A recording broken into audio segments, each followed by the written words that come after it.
ओम नमो भगवते वासुदेवाय। सभी भक्तजनों को पुराण पाठी कथाएं की तरफ से राधे राधे। आज मैं आपको राधा अष्टमी व्रत के बारे में बता रही हूँ कि इस व्रत का महत्व क्या होता है, ये कब होती है और इसकी कथा क्या है। चलिए इसको शुरू करते हैं। श्री गणेशाय नमः। भाद्र मास के शुक्ल पक्ष की अष्टमी के दिन राधा मैया का धरती पर जन्म हुआ था। तभी से हर साल इस दिन को राधा अष्टमी के रूप में मनाते हैं। धार्मिक मान्यताओं के अनुसार राधा रानी की पूजा के बिना श्री कृष्ण की पूजा अधूरी मानी जाती है और राधा अष्टमी का व्रत किए बिना कृष्ण जन्माष्टमी का व्रत भी अधूरा माना जाता है।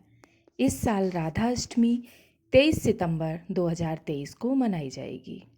राधा अष्टमी व्रत कथा। पुरानी कथाओं के अनुसार राधा माता गोलोक में श्री कृष्ण के साथ रहती थीं।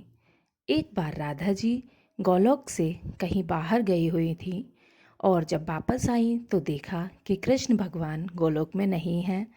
उस समय भगवान श्री कृष्ण अपनी एक सखी विराजा के साथ गोलोक में घूम रहे थे।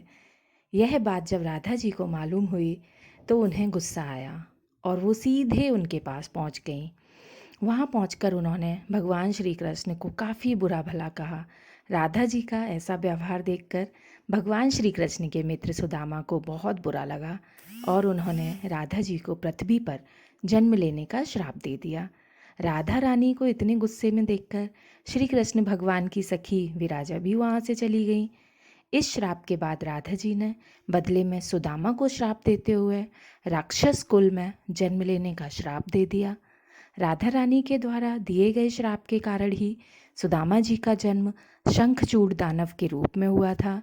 लेकिन दानव कुल में जन्म लेने के बाद भी वह भगवान विष्णु के अनन्य भक्त बने। वहीं दूसरी ओर राधा रानी ने भी पृथ्वी पर वृषभानु के घर पुत्री के रूप में जन्म लिया। लेकिन राधा रानी विष्णु भान जी की पत्नी देवी कीर्ति के गर्भ से नहीं जन्मी थी।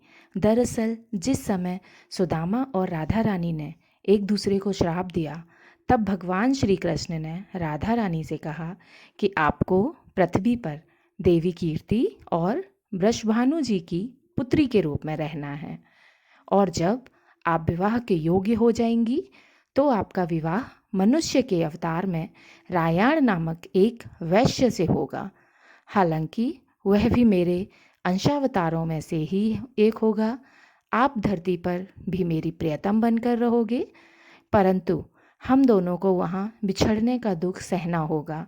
हे राधा रानी, अब आप धरती पर जन्म लेने की तैयारी करें।